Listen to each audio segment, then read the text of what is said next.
In the previous video, we created our TIA portal project, configured our PLC and HMI, and took a quick tour of the software. Today, we're going to create all the tags we'll need for our traffic light project. In TIA Portal, tags can be stored in different places. Two of the most common are PLC tag tables and data blocks. For this project, we'll store most of our tags inside a data block, because it keeps the project organized and is considered a good practice in modern PLC programming. However, before we do that, I'd like to briefly show you how PLC tag tables work. You'll come across them in many real-world projects, so it's important to understand the basics. Before creating tags, it's useful to know which input and output addresses are available on your PLC. To check that, go to Devices and Networks. Then switch to the device view. Make sure your PLC is selected from the drop-down list. Since we're using a compact CPU, you can see that the controller already includes built-in digital and analog inputs and outputs. If you zoom in, you'll see the different input and output addresses. However, there is a much easier way to view all of the available addresses. Select the PLC, then open the Properties tab at the bottom of the screen. If you don't see it, simply right-click the PLC and choose Properties.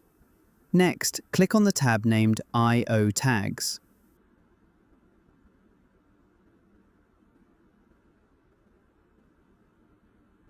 Here you'll find all of the addresses assigned to the PLC's inputs and outputs modules.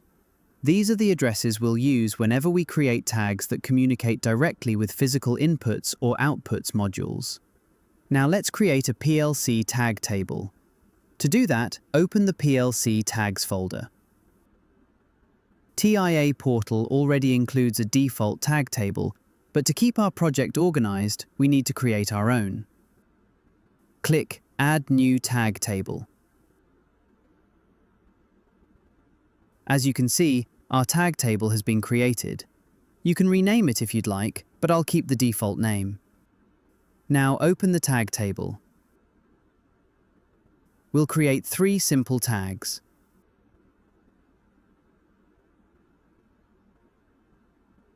The first will be a Start Push button.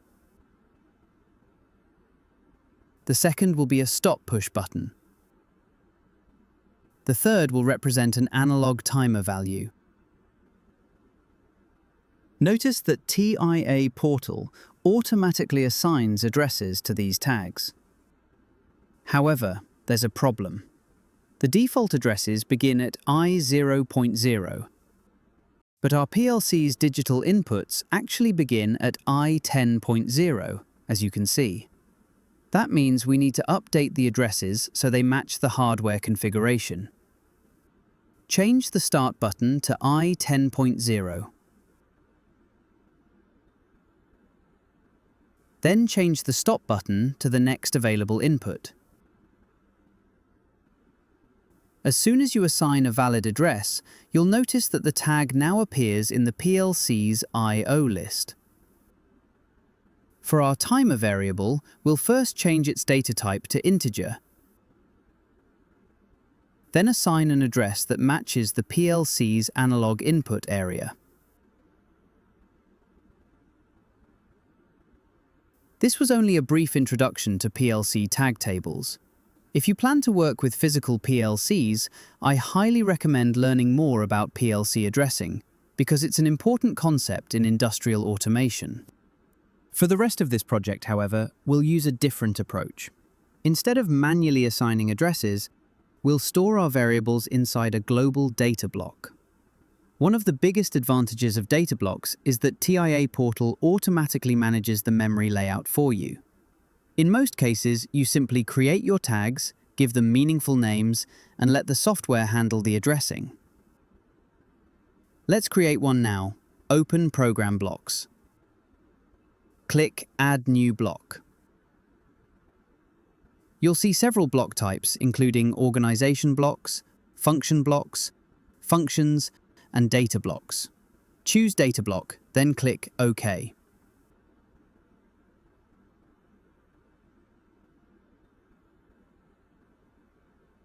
A new global data block has now been created.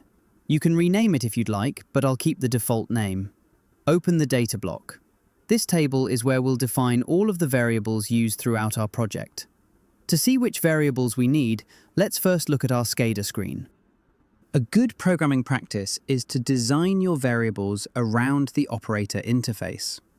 Every button, indicator, and setting on the screen usually requires a corresponding PLC variable.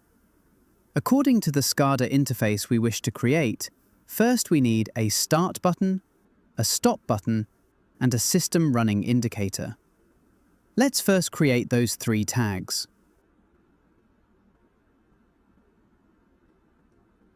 All three will use the Boolean data type because they only need two possible states, true or false. Next, we need variables for the traffic lights themselves.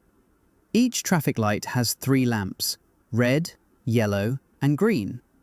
One option would be to create every variable individually.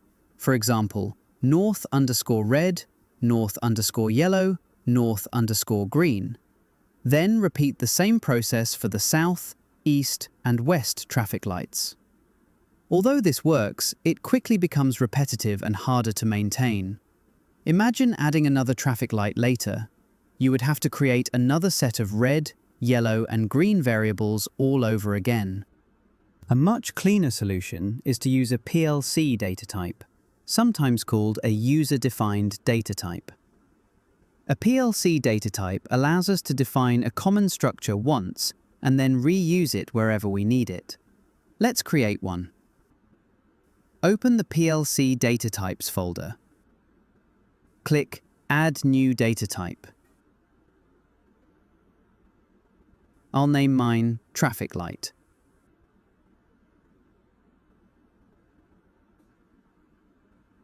Inside this data type, we'll create three Boolean members, red, yellow, and green.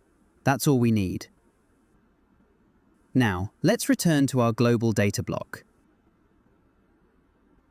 Create a new variable called north. Instead of choosing Boolean as your data type, change it to traffic light, which is the data type we just created.